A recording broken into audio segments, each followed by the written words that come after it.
The night the four highwaymen descended upon the Duke of Ashworth's carriage on the fog-shrouded road to London, no one expected a lady's maid to change the course of English aristocracy forever. While the Duke cowered and his betrothed fainted, Eleanor Ross, a mere servant girl from Yorkshire, did something that would echo through every drawing room from Cornwall to Scotland. She reached for the pistol hidden in her travelling bag, steadied her hand with the calm of a seasoned soldier, and fired twice into the darkness. 2 masked men fell. The remaining bandits fled into the night. But it was not her courage that shocked the manor when they returned. It was what she revealed in that moment of chaos and the impossible choice that would follow. If you are listening to this story, do not forget to click the like button, subscribe to the channel, and tell me in the comments from which part of the world you are listening to this story. I want to know how far it has traveled. Eleanor Ross had long ago accepted that some souls were born to serve while others were born to be served. She was 22 years old, with hair the colour of autumn chestnuts and eyes that held the grey-green of the Yorkshire moors where she had been raised. Her mother had been a seamstress, her father a groundskeeper on a modest estate, and Eleanor herself had entered service at 14, working her way from scullery maid to lady's maid through diligence and an unusual education her mother had insisted upon during stolen evening hours. Now, in the spring of 1815, Eleanor served Lady Charlotte Beaumont, the strikingly beautiful daughter of the Earl of Ravenswood. Charlotte was everything Eleanor was not, blonde, imperious, and destined for greatness. She was also betrothed to His Grace, the Duke of Ashworth, a man of considerable wealth and influence whose estate stretched across 3 counties. The match had been arranged since both were children, a merger of power and fortune that would secure 2 great families for generations. Eleanor's days were consumed with the minutiae of her mistress's life. She dressed Charlotte's golden hair, selected her gowns, accompanied her on social calls, and listened to endless discussions of wedding preparations. The ceremony was to take place in 6 weeks at the Duke's principal seat, Ashworth Manor, a magnificent Palladian mansion in Gloucestershire that Eleanor had never seen but heard described in breathless detail. Lady Charlotte treated Eleanor with the casual indifference of someone who had never questioned her place in the world's hierarchy. She was not intentionally cruel, merely oblivious to the fact that the girl who laced her stays and pressed her gowns might harbour thoughts beyond the next social engagement. Eleanor accepted this as the natural order. She had been taught that contentment came from performing one's duty with excellence, not from yearning for what could never be. Yet Eleanor possessed an unusual secret. Her father, before his death when she was 16, had been more than a simple groundskeeper. He had served in His Majesty's forces during the campaigns against Napoleon, rising to the rank of sergeant before a leg wound sent him home. During the long evenings of Eleanor's childhood, he had taught her things no lady's maid should know: how to read maps, how to assess threats, how to load and fire a pistol.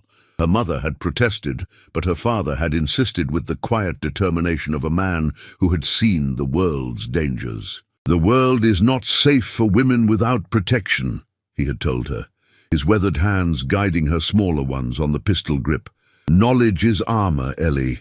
Never forget that." After his death, Eleanor had kept his service pistol, a small flintlock that she maintained with military precision and kept hidden in the false bottom of her travelling trunk. She practiced when she could, in remote corners of estates where her shots would be mistaken for poachers. It was her secret rebellion, her private defiance of a world that expected her to be helpless. The Duke of Ashworth was a man of 35, tall and distinguished, with dark hair silvering at the temples. Eleanor had met him only twice, both times while attending Charlotte during courtship visits. He had the confident bearing of someone who had never been denied anything, and he regarded Eleanor with the same abstracted politeness one might offer a piece of furniture, necessary but unremarkable. His conversation with Charlotte was formal and correct, discussing estate management, political connections, and the expectations of a duchess. There was no warmth in it, no spark. But neither Charlotte nor the Duke seemed to expect such things. This was a union of dynasties, not hearts. Eleanor sometimes wondered what it would be like to be chosen for oneself, not for one's family connections. She harbored no romantic illusions about her own prospects. A lady's maid might hope at best to marry a respectable tradesman, or perhaps a butler from a good household. Love matches among the serving class were rare. Security mattered more than sentiment. Yet in the quiet moments before sleep, she sometimes allowed herself to imagine a different life, one where her quick mind and capable hands might be valued for themselves. The journey to Ashworth Manor was planned for mid-April. Charlotte would spend a month there before the wedding, becoming acquainted with her future home and the household she would oversee. Eleanor packed their trunks with meticulous care. Gowns for morning, afternoon and evening, walking dresses, riding habits, jewelry, toiletries, books, correspondence supplies, Charlotte's entire world, compressed into leather-bound boxes. The day before their departure, the Earl of Ravenswood summoned Charlotte to his study. Eleanor waited outside, as was proper, but she could hear the rumble of his voice through the heavy oak door. When Charlotte emerged, her face was flushed with excitement. "Father says the Duke has commissioned a new suite of emeralds for me," she announced, barely glancing at Eleanor.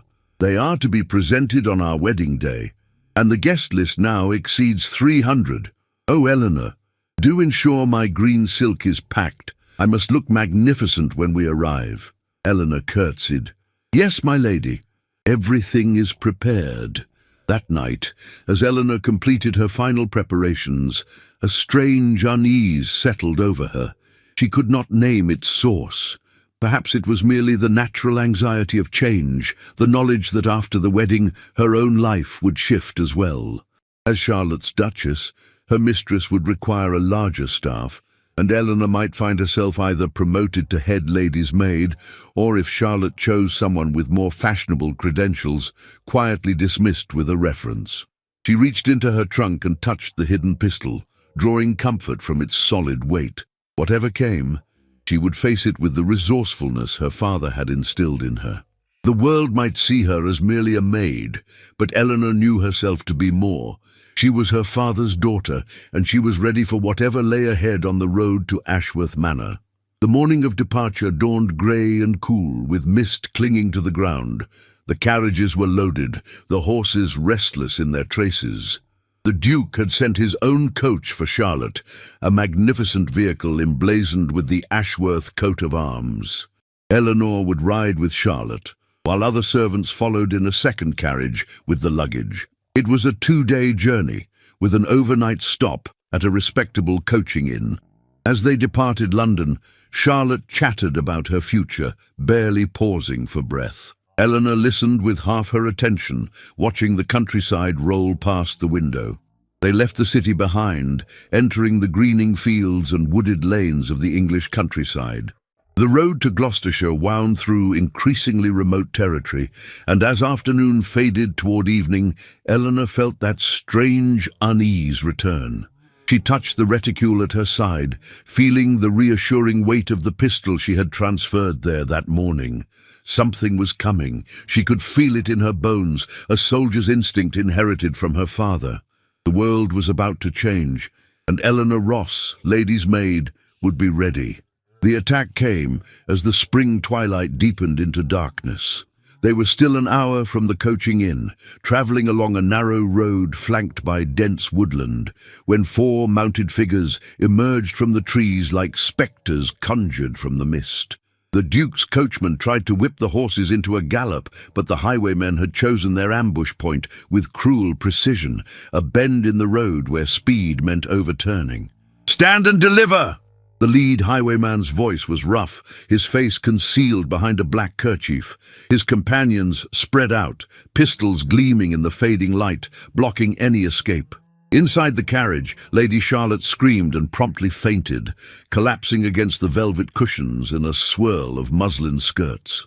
The Duke of Ashworth, who had insisted on riding with them for this final leg of the journey to introduce his betrothed to his estate properly, went rigid. His face, so confident and aristocratic in the drawing rooms of London, turned ashen. "Do not resist," he said, his voice trembling. "Give them whatever they want." Eleanor felt an icy calm descend upon her, the same clarity her father had described before battle. While Charlotte remained unconscious and the Duke pressed himself into the corner of the carriage, Eleanor assessed the situation with military precision. 4 men, all armed, but their positions were sloppy. They assumed aristocratic prey would submit without resistance. The lead highwayman was already reaching for the carriage door. She moved with the speed of long practice, reaching into her reticule and withdrawing her father's pistol. The weapon was already primed. She had loaded it that morning, responding to the same instinct that now guided her hands. As the carriage door swung open and the lead highwayman thrust his leering face inside, Eleanor raised the pistol and fired. The report was deafening in the confined space. The highwayman jerked backward, clutching his shoulder, howling in pain and shock. Eleanor was already moving, dropping from the carriage with a grace that belied her station.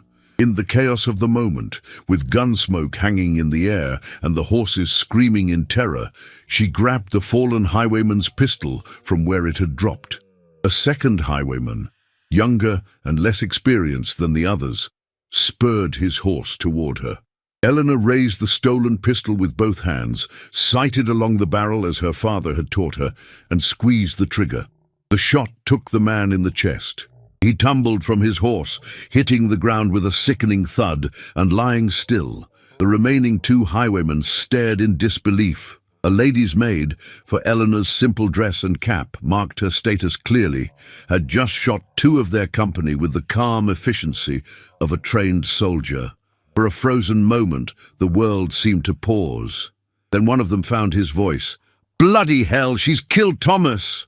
Terror replaced greed in his eyes. The 2 surviving bandits wheeled their horses and fled into the darkness, leaving their companions behind.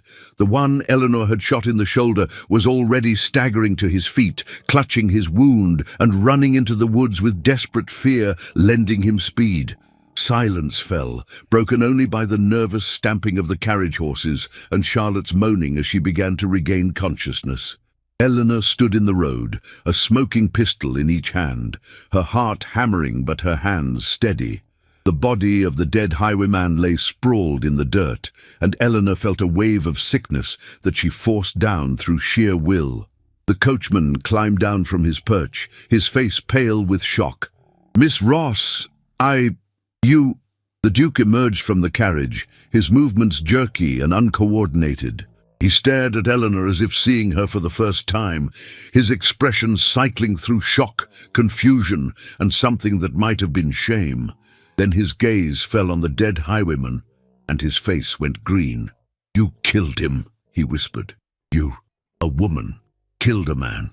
"I defended us, Your Grace," Eleanor said quietly, carefully setting down the pistols with shaking hands. The calm was beginning to fracture, reaction setting in. "They would have robbed us, perhaps killed us. I did what was necessary." Charlotte had revived enough to appear at the carriage window, her face white as milk. She looked from the body to Eleanor to the Duke, and something in her expression shifted, a flicker of calculation that Eleanor had never seen before. "She murdered that man," Charlotte said, her voice rising with hysteria. "She shot him like a common criminal. In front of the Duke. Eleanor Ross, you have disgraced me, disgraced our entire household. What will people say when they learn my maid behaved like a soldier? Like a man?" Eleanor felt the words strike like physical blows. She had saved their lives, but in doing so, she had violated every principle of proper feminine behavior. A lady did not handle weapons. A lady did not commit violence. A lady certainly did not prove more capable than the gentleman meant to protect her. The Duke's face hardened, recovering some of its usual hauteur. He could not acknowledge that he had cowered while his betrothed's maid demonstrated the courage he lacked. Such an admission would destroy his reputation, his very sense of himself. "Miss Ross," he said, his tone cold and formal, "your actions tonight, while perhaps well-intentioned, were highly inappropriate." You have placed Lady Charlotte in a position of extreme embarrassment. When we reach Ashworth Manor, we will discuss your future employment. I think it best if arrangements are made for your return to London." Eleanor felt the ground shift beneath her feet. She was being punished for saving them. The injustice of it burned in her throat, but years of training held her tongue. She curtsied, the gesture wooden and automatic. "As you wish, Your Grace." They resumed their journey in strained silence. The dead highwayman left for the local magistrate to collect. Charlotte huddled in the corner, refusing to look at Eleanor, as if her maid's competence had somehow contaminated her. The Duke stared out the window, his jaw clenched, and Eleanor sat with her hands folded in her lap, feeling her entire world crumbling around her. When they finally reached the coaching inn, the Duke hustled them inside with unusual haste, giving the innkeeper a vague story about attempted robbery that omitted Eleanor's role entirely. Charlotte retired immediately to their shared room, while the Duke took separate quarters. The other servants, arriving later with the luggage, sensed the tension but knew better than to question it. In the darkness of the small room, with Charlotte's accusing silence heavy in the air, Eleanor lay awake and faced the ruins of her life. She had no other skills beyond service, no family to take her in, no prospects beyond the reference the Duke might or might not provide. She had saved their lives and earned nothing but condemnation for it. But beneath the despair, a small flame of anger began to burn. She had done nothing wrong. She had been brave when others were cowardly, competent when others were helpless. If the world chose to punish her for that, then perhaps the world's rules needed to be questioned. For the first time, Eleanor Ross allowed herself to imagine a life not bound by the expectations of service, a life where her abilities might be valued rather than condemned. She did not yet know how such a life might be possible, but as dawn crept through the window, she made herself a promise. She would not apologize for her strength. She would not diminish herself to ease others' discomfort. Whatever came next, she would face it with her head high. The journey to Ashworth Manor continued the next morning in frigid silence. When they finally arrived, the grand house rising from manicured grounds like a testament to centuries of wealth and privilege, Eleanor felt like a prisoner approaching her judgment. The staff assembled to greet them, and she saw their curious glances, sensed that rumours had already spread from the coachman and grooms. The Duke's grandmother, the Dowager Duchess of Ashworth, awaited them in the drawing room. She was a formidable woman in her 70s, with silver hair and eyes that missed nothing. As the Duke stammered through an explanation of the incident, those sharp eyes fixed on Eleanor with undisguised interest. "So," the Dowager said when he finished, "this young woman saved your lives while you sat paralyzed with fear, and now you intend to dismiss her for embarrassing your masculine pride. How very predictable of you, Edmund." The Duke flushed. "Grandmother, you cannot possibly understand." "I understand perfectly. I also understand that this situation requires careful management. Servants talk, and if word spreads that a mere maid proved braver than a duke, your reputation will suffer far more than any embarrassment you imagine now." She turned to Eleanor. "Miss Ross, you will remain here at Ashworth Manor until suitable arrangements can be made for your future. You are dismissed from Lady Charlotte's service, but I find I am in need of a new companion. You will attend me."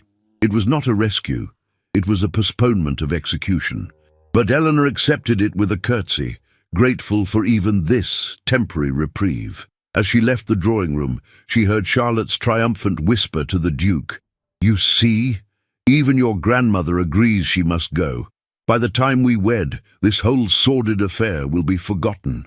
Eleanor climbed the servants' stairs to the small room she had been assigned, her possessions already delivered by the silent, judging staff. She unpacked mechanically, her mind numb with the totality of her fall. This morning, she had been a respected lady's maid with a secure position. Tonight she was a scandal, a cautionary tale, a woman who had forgotten her place. But as she placed her father's pistol in its hiding place, Eleanor felt that flame of defiance burn brighter. She had survived worse than social humiliation. She had survived poverty, her parents' deaths, years of service to ungrateful employers. She would survive this too. And perhaps, just perhaps, she might find a way to turn this disaster into something else entirely. She did not yet know that the Dowager Duchess was a far more cunning ally than she appeared, or that the scandal spreading through the household would reach ears in London that might see her actions differently. She did not yet know that in the weeks ahead, everything she thought she knew about her place in the world would be overturned. But she would learn. And when she did, Eleanor Ross would seize her chance with both hands and never let go. The Dowager Duchess of Ashworth was nothing like Eleanor had expected. In the days following the disastrous arrival at the manor, as Charlotte and the Duke carefully avoided Eleanor's presence and the household servants whispered in corners, the Dowager summoned her new companion to private apartments far from the main receiving rooms. There, surrounded by books, correspondence and curiosities collected over 7 decades, the old woman studied Eleanor with unnerving intensity. "Sit," she commanded, gesturing to a chair near the fire, "and dispense with the servile posturing. I have no patience for it." Eleanor sat, her back straight, meeting the Dowager's gaze directly. Something in the older woman's manner suggested that obsequious behavior would be worse than honest uncertainty. "Your father was Sergeant Matthew Ross of the 52nd Light Infantry," the Dowager said, without preamble. "He distinguished himself at Badajoz and Ciudad Rodrigo before his injury. I made inquiries." She paused, letting this revelation settle. "I also inquired about you, Miss Ross. Your former employers describe you as intelligent, capable, and utterly reliable. One mentioned that you read Latin. Is that true?" "Yes, Your Grace. My mother insisted I be educated beyond my station. She believed knowledge was protection. Wise woman. Your mother was Margaret Ross, née Margaret Shaw, daughter of a vicar who gambled away his living and died in debt, forcing his daughter into service despite her education. You inherited her intelligence and your father's courage, a formidable combination, wasted in a position where both qualities are considered defects." Eleanor felt something shift in her chest, a sensation like ice beginning to thaw. "You investigated my family. I investigate everyone of interest, and you, Miss Ross, have become supremely interesting. You did in 30 seconds what my grandson could not do in twice his lifetime. You acted with courage and decisiveness in a moment of crisis. For this, you are being punished, while he is being coddled to protect his fragile vanity. It offends my sense of justice." The Dowager leaned forward. "Tell me, child, what do you want from life?" The question caught Eleanor entirely off guard. No one had ever asked her such a thing. Servants were not supposed to want, they were supposed to serve. I don't understand, Your Grace. It is a simple question. If you could choose your own path, unburdened by the constraints of your birth, what would you choose?" Eleanor's mind raced. Honesty or politic deflection? The Dowager's eyes suggested she would detect any falsehood instantly.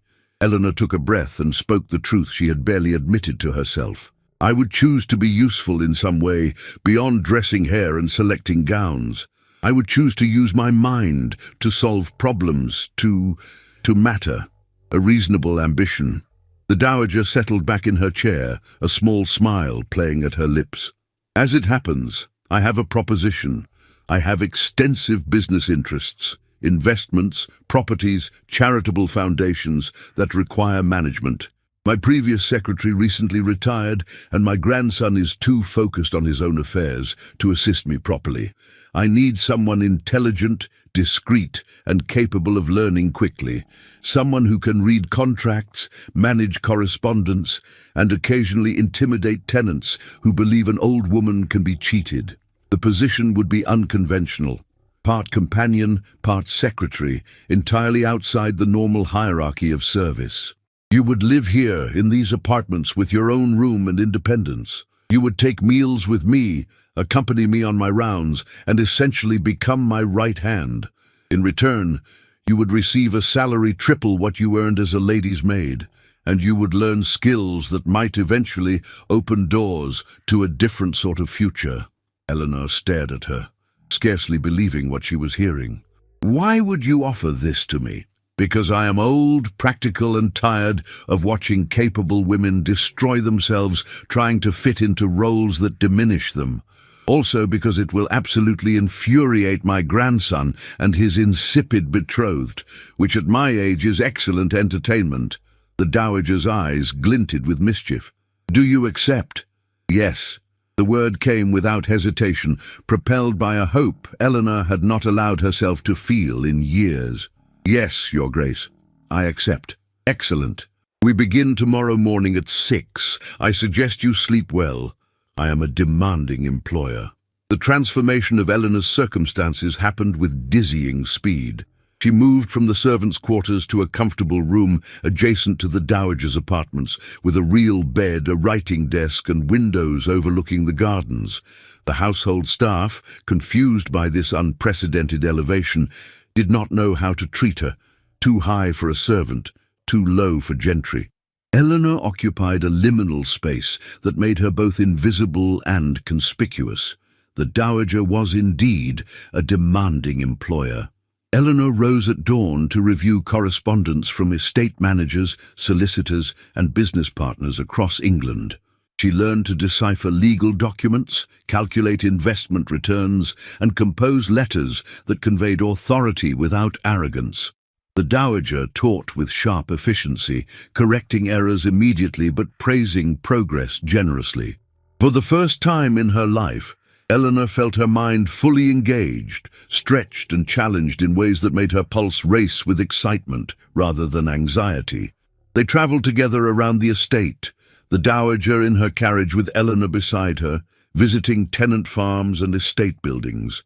The old woman was shrewd in her dealings, sympathetic to genuine hardship but implacable against laziness or deception.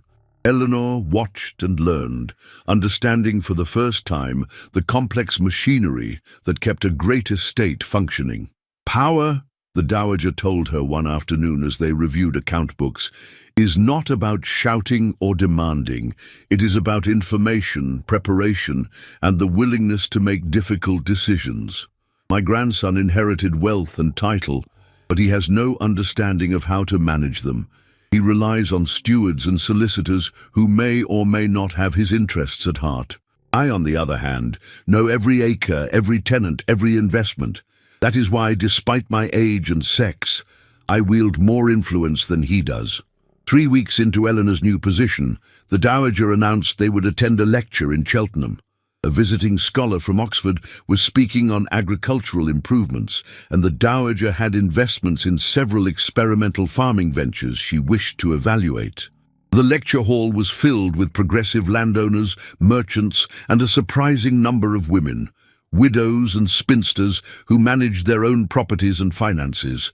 Eleanor felt conspicuous in her simple but well-made dress, neither servant nor lady, but no one seemed to question her presence at the dowager's side. The speaker was a man of perhaps 30, with dark auburn hair and an intense, focused manner.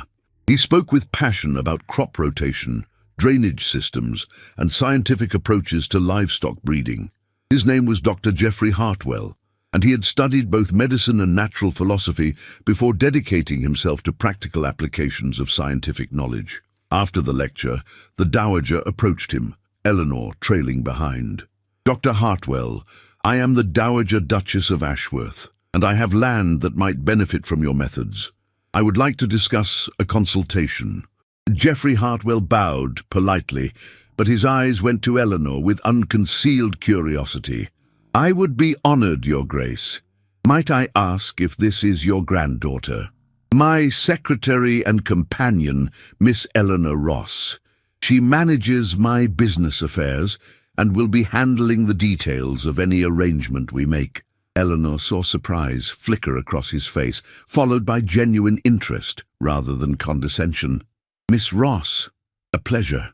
Are you familiar with agricultural science? I am learning, Dr. Hartwell. The dowager has been generous in educating me. How refreshing. I find most people of rank refuse to sully themselves with practical knowledge. He addressed Eleanor directly, not the dowager, which was itself unusual. What did you think of my proposals regarding soil chemistry? Eleanor, emboldened by his direct manner, answered honestly, I thought your theory about mineral depletion was compelling, but I wondered about the cost of the fertilizers you recommend. For a large estate, the expense might outweigh the yield improvements in the short term. His face lit with approval. An excellent observation. Yes, the initial investment is significant, but calculations suggest it pays for itself within 3 growing seasons. I have documented results from several test farms, if you would care to review them. I would, very much. The dowager watched this exchange with satisfaction. Before they parted, she had arranged for Dr. Hartwell to visit Ashworth Manor the following week to assess several of the estate's farms. Eleanor would coordinate his visit and accompany him on his inspections. As they rode back to the manor, the dowager said casually, He is unmarried, you know. A younger son of a Dorset gentleman, making his own way through intellect rather than inheritance. Quite radical, really, this notion that one should work for one's living even with gentle birth. I approve. Eleanor felt heat rise in her cheeks. Your Grace, surely you're not suggesting... I am suggesting nothing. Merely observing that Dr. Hartwell looked at you as though you were a person rather than a decorative object or a servant, which is rare enough to be noteworthy. What you do with such observations is entirely your concern. That night, alone in her room, Eleanor allowed herself to acknowledge the flutter of excitement she had felt under Geoffrey Hartwell's interested gaze. He had spoken to her as an equal, engaged her mind, valued her opinion. It was intoxicating in a way no flirtation had ever been, because it touched something deeper than physical attraction. It touched her sense of self. But she cautioned herself against hope. She was still Eleanor Ross, daughter of servants, with no fortune and a scandal attached to her name. Dr. Hartwell might respect her intellect, but that was far from courtship, and courtship was far from marriage. Men of his class might admire a clever woman, but rarely wish to wed one, especially one so far beneath them socially. Still, when she finally slept, Eleanor dreamed not of pistols and highwaymen, but of lecture halls and earnest conversations, of a future where her mind might be her greatest asset rather than a liability to be hidden. It was a dangerous dream, fragile as spring frost, but she allowed herself to hold it close as sleep claimed her. In the morning, she would return to her work with the dowager, to accounts and correspondence and the slow, steady building of capabilities. But something had shifted. Eleanor was beginning to see possibilities beyond mere survival, and once seen, such visions were impossible to ignore.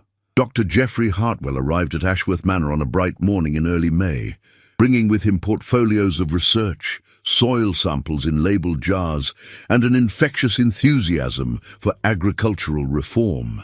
The Duke, preoccupied with wedding preparations and a visiting magistrate investigating the highwayman incident, barely acknowledged the visitor.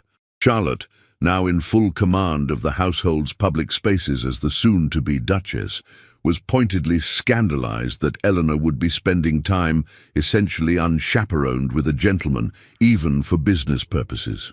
It is highly inappropriate, she told the dowager at breakfast, her voice carrying the shrill edge of petty authority. Eleanor was my maid, and now she gallivants about with scholars, pretending to be something she is not. It reflects poorly on all of us. The dowager sipped her tea with deliberate slowness before responding. Miss Ross is my employee, not yours, and she will conduct herself as I direct. If you find her presence offensive, I suggest you confine yourself to those rooms where you will not encounter her. The West Wing is quite spacious. Charlotte's face flushed with anger, but she had not yet gained enough power in the household to challenge the dowager directly. She contented herself with poisonous looks whenever Eleanor appeared, which Eleanor met with cool indifference. She had learned in recent weeks that Charlotte's opinion no longer had the power to wound her. She had found something more valuable than Charlotte's approval. She had found purpose. The days with Dr. Hartwell quickly developed a pleasant rhythm.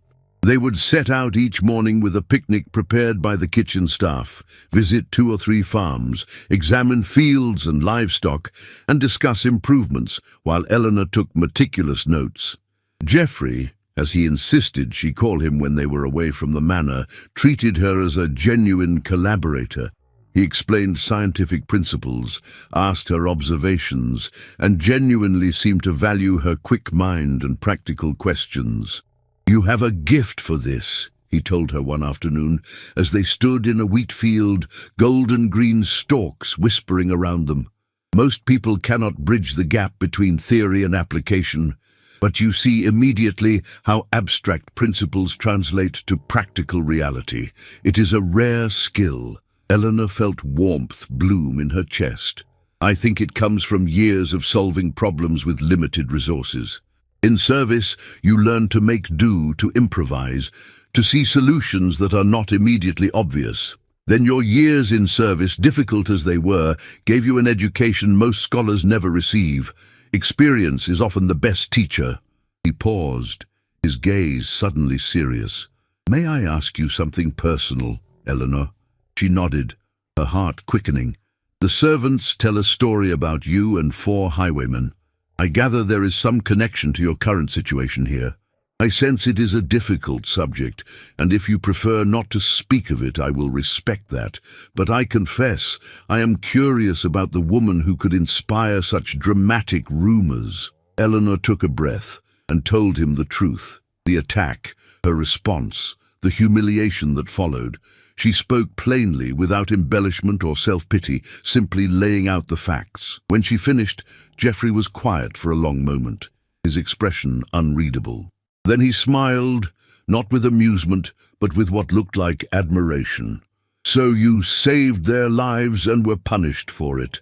How perfectly characteristic of society to condemn competence that does not conform to expectation. I am sorry you endured such injustice, Eleanor, but I confess I am also impressed. Not many people possess the courage you demonstrated. The Duke does not see it that way. The Duke is a fool, and his betrothed is worse. But the Dowager clearly saw something else in you, and I am beginning to understand what it was." He held her gaze a moment longer than strictly necessary. "I am very glad to have met you, Eleanor Ross." That evening, as Eleanor transcribed her notes in the Dowager's study, the old woman observed her with that shrewd, knowing expression she had come to recognize. "He is smitten," the Dowager announced without preamble. Eleanor's pen stuttered across the page. "I beg your pardon? Dr. Hartwell. He looks at you the way my late husband looked at me 50 years ago, as though he has discovered something precious he did not know he was seeking. The question is, do you return his regard?" Eleanor set down her pen, her hands trembling slightly. "Your Grace, even if I did, it would be impossible. He is a gentleman, educated at Oxford from a respected family. I am a woman of intelligence, courage and competence who happens to have been born to a lower station. Eleanor, the world is changing. Not quickly and not without resistance, but changing nonetheless. There are men, particularly those like Dr. Hartwell, who value merit over birth, who are beginning to question the old assumptions. You might be surprised what is possible if you have the courage to reach for it. And if I reach and fall, the humiliation would be complete. You have already survived humiliation and emerged stronger. Do not let fear prevent you from living fully. Life is too short for such cowardice." The following week, the Duke announced that he was hosting a dinner party to introduce Charlotte to the local gentry. It was to be a formal affair, a preview of the social brilliance the new Duchess would bring to the estate. The guest list included neighbouring landowners, a member of Parliament, the local magistrate, and several families of long-standing prominence in the county. Dr.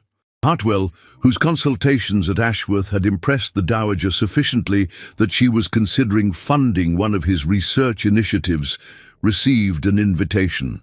The Dowager, in a move that shocked the household, insisted that Eleanor attend as well, seated at the table as her companion, rather than serving from the sidelines. Charlotte was apoplectic. "You cannot seat a servant at the Duke's table. What will people think? They will think that I do as I please in my grandson's house, as I have done for 7 decades. Miss Ross is my secretary and companion, a position of respect. She will attend." The night of the dinner, Eleanor dressed with trembling hands in a gown the dowager had commissioned for her, a simple but elegant dress of deep blue silk that transformed her from servant to something else entirely. When she looked in the mirror, she saw a different woman, one who might belong in the world beyond the green baize door. The dining room at Ashworth Manor was magnificent, all gleaming silver and crystal, with candles casting warm light over polished mahogany. Eleanor was seated near the foot of the table, beside Geoffrey, and across from a young widow who managed her late husband's considerable estate. The Duke presided at the head, Charlotte resplendent beside him in the emeralds he had given her, her beauty undeniable and her triumph complete, or so she believed. As the meal progressed, Eleanor became aware of Charlotte's fixed attention on her, a predatory focus that suggested trouble brewing. It came during the dessert course, when the conversation turned to the recent problems with highwaymen in the district. "Such a frightening time," Charlotte said, her voice carrying clearly. "Why, we ourselves were attacked on our journey here. 4 armed men. The Duke handled it with such bravery, did you not, my dear?" The Duke shifted uncomfortably, aware that several people at the table knew different versions of the story. "It was a difficult situation." "But you protected me," Charlotte persisted, her eyes gleaming with malice. "Though I confess, the aftermath was even more distressing. One of the servants behaved most inappropriately, quite forgot her place really. It was all very shocking." Eleanor felt every eye turned toward her. The widow beside Geoffrey whispered something, and the connection was clearly made. Charlotte's smile was venomous and triumphant. Geoffrey set down his wineglass with deliberate care. "How fascinating, Lady Charlotte. Might I ask what aspect of the servant's behavior you found inappropriate? The part where she saved your life, or the part where she demonstrated more courage than those meant to protect her?" The table went silent. Charlotte's face flushed crimson. That is not... Because from what I understand," Geoffrey continued, his voice pleasant but edged with steel, "Miss Ross acted with remarkable bravery and skill in a moment of crisis, displaying abilities most gentlemen would be proud to claim. That she should be criticized rather than celebrated for such actions strikes me as not merely unjust, but grotesque. But perhaps I misunderstand the values of your particular social circle." The dowager at the other end of the table smiled into her wineglass. The Duke looked as though he wished to sink through the floor, and Charlotte, her attempt to humiliate Eleanor turned back upon herself, could only sit in seething, impotent fury. The widow beside Geoffrey leaned forward, addressing Eleanor directly. "Miss Ross, I should very much like to hear your account of the incident, if you are willing to share it. I find stories of women who refused to be helpless quite inspiring." Eleanor, her heart pounding, but her voice steady, told the story once more. This time, she was met not with condemnation, but with expressions of admiration from several of the women present and grudging respect from the men. By the time she finished, the narrative had shifted irrevocably. She was no longer the scandal, but the heroine, and Charlotte's attempt to shame her had backfired spectacularly. After dinner, as the guests moved to the drawing room, Geoffrey drew Eleanor aside. "I hope I did not overstep by defending you. You spoke the truth. I am grateful. Eleanor, I must tell you something before my courage fails me. These weeks working with you have been the most intellectually stimulating and personally satisfying of my life. You challenge me, inspire me, and make me believe that partnership between equals might truly be possible. I know this is presumptuous. I know we come from different worlds, but I find I must ask, when my work here is complete, might I call upon you? Might I have permission to court you, properly and openly?" Eleanor looked into his earnest, intelligent face and felt the final walls around her heart crumble. "Yes," she whispered. "Yes, Geoffrey, you may." His smile was radiant. Across the room, Charlotte watched them with naked hatred, while the dowager raised her glass in a silent, satisfied toast. Eleanor had survived scandal, transformed her life, and now stood on the threshold of something she had never dared dream possible, a future chosen by her own hand, with a man who valued her for exactly who she was. The golden cage had shattered, and Eleanor was finally gloriously free. The engagement announcement appeared in the Times 6 weeks later, shocking London society and scandalizing the drawing rooms of the aristocracy. Dr. Geoffrey Hartwell, gentleman and scholar, was to wed Miss Eleanor Ross, companion to the Dowager Duchess of Ashworth. The notice was spare and dignified, offering no explanation and requiring none, yet the absence of detail only fueled speculation. Eleanor had been prepared for the reaction. What she had not anticipated was the bifurcation of public opinion that followed. The traditional voices condemned the match as proof of declining moral standards. A scholar marrying a former servant, a man of education uniting with a woman of no family. But there emerged, surprisingly, another chorus of voices, particularly among reformist circles and progressive women, who celebrated the engagement as evidence that merit might triumph over birth. The dowager, who had orchestrated the announcement's timing with strategic precision, watched the drama unfold with satisfaction. "You have become a symbol," she told Eleanor one morning as they reviewed letters both congratulatory and vitriolic. "Half of England thinks you a shameless upstart, and the other half thinks you a pioneer. I suspect the truth is that you are simply a woman who seized an opportunity, but symbols are useful things." The Duke and Charlotte's wedding proceeded as planned, a lavish affair that drew nobility from across the kingdom. Eleanor did not attend, which suited everyone involved. On the day of the ceremony, she and the dowager travelled instead to Oxford, where Geoffrey was presenting research to a scholarly society. Eleanor sat in the gallery, watching him speak with passion and precision about agricultural improvements that could lift thousands from poverty, and she felt pride swell in her chest. This was a man who used his gifts to improve the world. This was a man worthy of partnership. 2 days after the Duke's wedding, Charlotte paid an unexpected visit to the dowager's apartments. Eleanor was working on correspondence when the new Duchess of Ashworth swept in, resplendent in silk and emeralds, her beauty carefully deployed like a weapon. The dowager received her with cool politeness. "To what do I owe this honor, Your Grace?" The title was technically correct, but edged with irony. Charlotte ignored the dowager, fixing her attention on Eleanor. "I came to speak to the woman who has so cleverly manipulated her circumstances. Tell me, Eleanor, how does it feel to have ensnared a gentleman through calculated performance and the dowager's patronage?" Eleanor set down her pen with deliberate calm.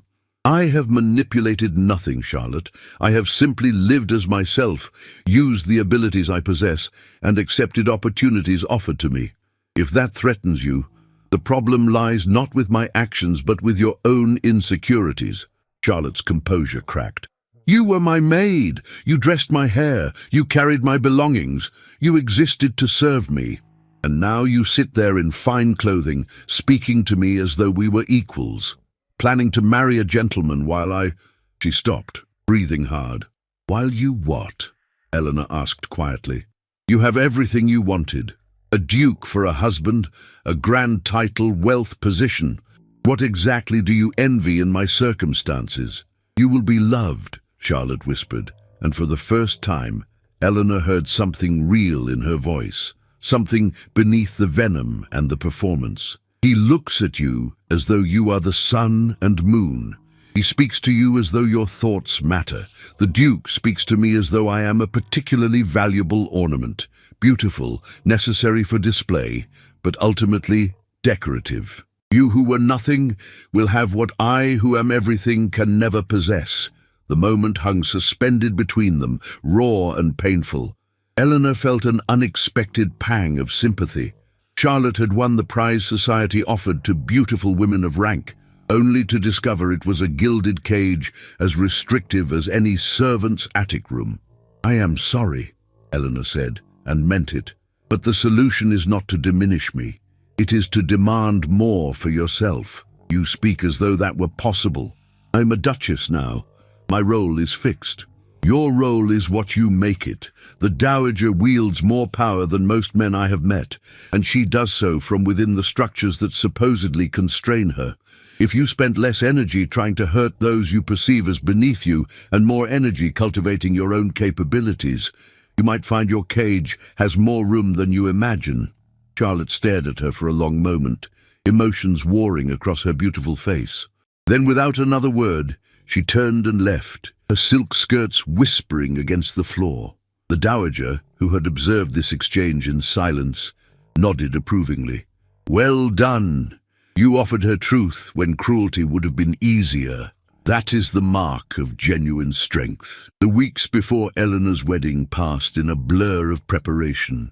Geoffrey had secured a position as agricultural advisor to a progressive nobleman in Oxfordshire, and he had taken a comfortable house on the estate where Eleanor would serve as his research partner and co-author on his publications, a scandalous arrangement that delighted them both. The dowager had settled a generous sum on Eleanor as a wedding gift, ensuring she entered marriage with some independence.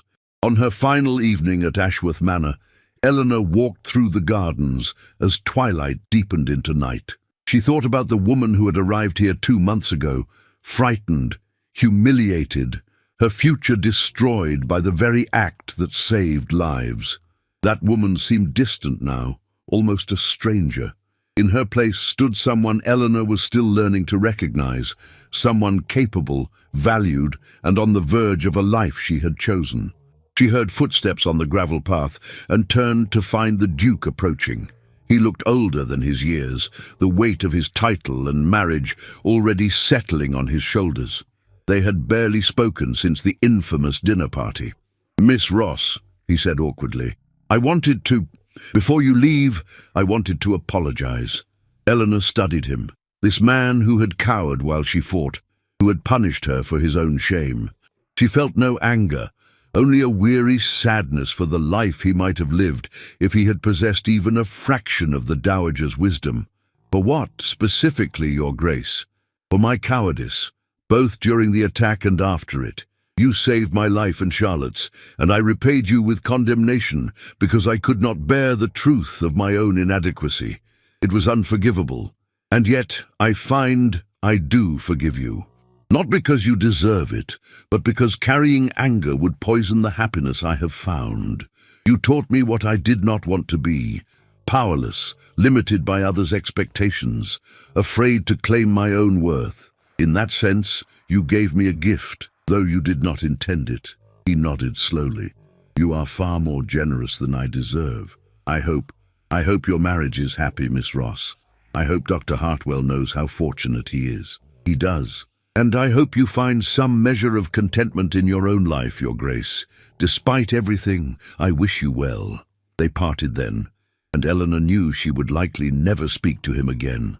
Their paths had diverged irrevocably, and she was glad of it. The wedding took place on a golden morning in June, in a small church near Oxford, attended by Geoffrey's family, the dowager, several of Eleanor's former employers who had heard her story and wished to support her, and a surprising number of scholars and progressive thinkers who saw the union as a blow against rigid social hierarchies. Eleanor wore a simple gown of ivory silk, carried wildflowers from the meadows where she and Geoffrey had walked during their courtship, and spoke her vows with absolute certainty. When Geoffrey slipped the ring onto her finger, she felt the final chains of her old life fall away. She was Eleanor Hartwell now, wife and partner to a man who valued her mind as much as her heart, embarking on a life that would be challenging and unconventional, but undeniably her own. At the wedding breakfast, the dowager raised a glass in toast to Eleanor, who proved that courage and character matter more than birth or circumstance. "May your life be as extraordinary as you are." Eleanor met the old woman's eyes across the room, and nodded her gratitude. The dowager had given her more than employment or patronage. She had given her permission to become herself, fully and unapologetically. It was a gift beyond price. As the celebration continued around her, Eleanor felt Geoffrey's hand find hers under the table, his fingers twining with her own. She squeezed back, a silent promise passing between them. Whatever challenges lay ahead, and she harbored no illusions that their unconventional marriage would face opposition. They would face them together, as equals, as partners. She had been born to serve, trained to be invisible, expected to know her place. Instead, she had become visible, valuable, victorious. The woman who had fired 2 shots in the darkness and killed a man to save lives had also, in a sense, killed the person she had been expected to be. In that death, she had found rebirth. The golden cage was far behind her now. Ahead lay open roads, endless possibilities, and the thrilling uncertainty of a life lived on her own terms. Eleanor Hartwell, formerly Eleanor Ross, looked toward that future with steady eyes and a heart finally fully free. 3 years after her wedding, Eleanor Hartwell stood in a sunlit study in Oxfordshire, reviewing the final proofs of her second co-authored publication. An inquiry into practical agricultural methods for small holdings had been accepted by the Royal Agricultural Society, and her name appeared on the title page beside Geoffrey's. A minor revolution in a world that rarely acknowledged women's intellectual contributions. She was 25 now, no longer the frightened girl who had fired shots into the darkness, but she carried the memory of that night like a talisman. It had been the moment everything changed, the instant she stopped accepting the world's definition of her and began writing her own story. The house Geoffrey had taken on Lord Pemberton's estate had become a centre of intellectual activity. Scholars, reformers and progressive thinkers visited regularly, drawn by Geoffrey's reputation and increasingly by Eleanor's as well. She had discovered a talent for taking complex theories and translating them into practical application, for seeing patterns others missed, for solving problems with elegant simplicity. Their work was gaining recognition, not just in agricultural circles, but in the broader movements for social reform. Eleanor had also become an informal mentor to young women seeking alternatives to traditional paths. Governess daughters, impoverished gentlewomen, even servants who demonstrated unusual aptitude. She found them positions, recommended them for education, wrote references that opened doors previously locked. The dowager, who visited regularly and conducted extensive correspondence with Eleanor, had established a small fund to support these efforts. "You are creating a network," the dowager had told her during her last visit. "A generation of women who will remember that someone believed in them when the world did not. That is a legacy, Eleanor." On this particular morning, Eleanor's work was interrupted by Geoffrey entering the study with unusual energy. "You will never guess what arrived in the post," he said, waving a letter. "An invitation from Lady Charlotte Ashworth, the Duchess, requesting our presence at Ashworth Manor. She wishes to discuss, and I quote, implementing systematic improvements to estate management, with particular attention to practices that might provide education and advancement to capable servants. She has specifically requested your expertise." Eleanor stared at him in astonishment. "Charlotte wants my help. Apparently. The letter is quite formal, but there is something almost humble in it. She mentions that she has been observing the changes at estates influenced by our work and wishes to modernize Ashworth's practices. She also—" He paused, scanning the letter. "She also writes that she has come to appreciate that running a large estate requires more than decorative supervision, and she wishes to become competent in its management." Those are almost her exact words. Become competent. It sounds as though she has tired of being ornamental. Eleanor took the letter, reading Charlotte's careful script. The woman who had once been her mistress and then her adversary was reaching out, not in friendship perhaps, but in something like respect. It was unexpected and oddly moving. "Shall we accept?" Geoffrey asked. "Yes," Eleanor decided. "Yes, I think we should."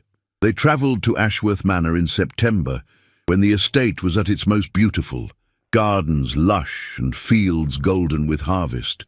The Duke received them with stiff formality, clearly uncomfortable but determined to be polite. Charlotte, however, surprised Eleanor completely.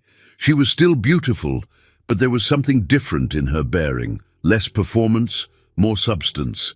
She greeted Eleanor as an equal, escorted them personally through the estate, and asked detailed, intelligent questions about management practices. Over dinner, with the Duke mostly silent, Charlotte spoke of her frustrations. "I discovered that ignorance is a cage, as confining as any other," she said. "I was raised to be beautiful and accomplished in superficial ways, but I was never taught anything useful. After the wedding, I found myself mistress of this vast enterprise, with no idea how to manage it beyond signing papers put before me. The steward was embezzling, the housekeeper was tyrannical, and I did not even realize it for months, because I had never learned to read an account book or question authority." She looked directly at Eleanor. "You tried to tell me I could demand more for myself. I was too proud and too frightened to listen. I am listening now." Over the following days, Eleanor and Charlotte worked together, reviewing estate records, visiting tenants, discussing reforms. A cautious friendship emerged, built not on their old mistress-servant relationship, but on shared purpose. Charlotte would never be Eleanor's confidant, but she could be an ally, another woman trying to carve space for competence in a world that preferred women decorative and passive. On their final evening, Charlotte asked Eleanor to walk with her in the gardens. They stood by the fountain where 3 years ago Eleanor had been merely a dismissed servant with no prospects. "I envy you still," Charlotte admitted, "but it is a different sort of envy now. I envy your freedom to choose your own path, your partnership with Geoffrey, the work you do that matters. I am learning to build something similar within my constraints, but it is slower, harder. The Duke, he is not a bad man, but he does not understand why I would want to do more than host dinners and produce heirs. We live parallel lives that rarely intersect meaningfully." "I'm sorry," Eleanor said, and found she meant it completely. "You deserve more than that, perhaps. But I am learning to take what I can get and make it enough. I'm implementing reforms, improving conditions for tenants and servants, studying agriculture and management. If I cannot have love, I can at least have purpose. It is something." They parted on better terms than Eleanor would have thought possible. Two women who had travelled very different paths, but arrived at similar understandings. As she and Geoffrey rode away from Ashworth Manor, Eleanor reflected on how strange and circular life could be, returning to the place of her greatest humiliation as an honoured guest, helping the woman who had scorned her become someone stronger. The years continued to unfold with steady purpose. Eleanor and Geoffrey's work flourished, their publications influencing estate management across England. They travelled, attended lectures, hosted gatherings of reformist thinkers. They also faced opposition. Sneers from traditionalists, accusations that Eleanor was unnatural, periodic social snubs. But they faced these challenges together, and Eleanor discovered that having chosen her path, she could walk it with confidence. She maintained correspondence with the Dowager until the old woman's death in Eleanor's 28th year. The Dowager left her a substantial inheritance and a letter that Eleanor treasured above the money. "You were the best investment I ever made. Not because of what you accomplished, though that is considerable, but because you proved that one courageous choice can change everything. Live fiercely, my dear girl. The world needs fierce women." By her 30th birthday, Eleanor had co-authored 5 books, established a small school for servants' daughters in Oxford, and earned a reputation as one of the most knowledgeable voices on progressive estate management in England. She and Geoffrey had 2 children, a daughter and a son, whom they were raising with the same principles of equality and education that had saved Eleanor's life. She never forgot where she had come from.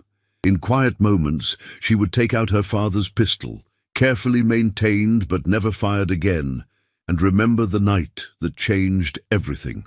She had killed a man that night, an act she neither celebrated nor regretted. She had also killed the frightened, limited version of herself, the girl who accepted others' definitions of her worth. Standing in her study one evening, her children playing in the garden outside while Geoffrey reviewed manuscripts at his desk, Eleanor felt a profound sense of contentment. This life, unconventional, challenging, constantly evolving, was hers. She had built it shot by shot, choice by choice, refusing to accept the world's restrictions. The highwaymen had intended to rob her of valuables. Instead, they had inadvertently robbed her of her limitations, forcing her into a moment of crisis that revealed her true capabilities.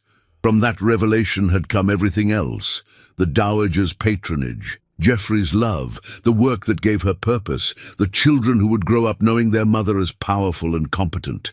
She had bloomed where she was planted, but only after having the courage to tear up those roots and transplant herself into richer soil.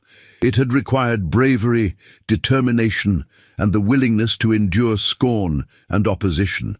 But it had been worth every difficult moment. Eleanor Hartwell, formerly Eleanor Ross, servant girl and scandal, looked at the life she had built and knew herself to be exactly where she belonged. The world had tried to confine her to a golden cage of expectations and limitations. She had shattered that cage with 2 pistol shots in the darkness and walked free into a future of her own making. And she had never looked back. If you are listening to this story, do not forget to click the like button, subscribe to the channel, and tell me in the comments from which part of the world you are listening to this story. I want to know how far it has traveled.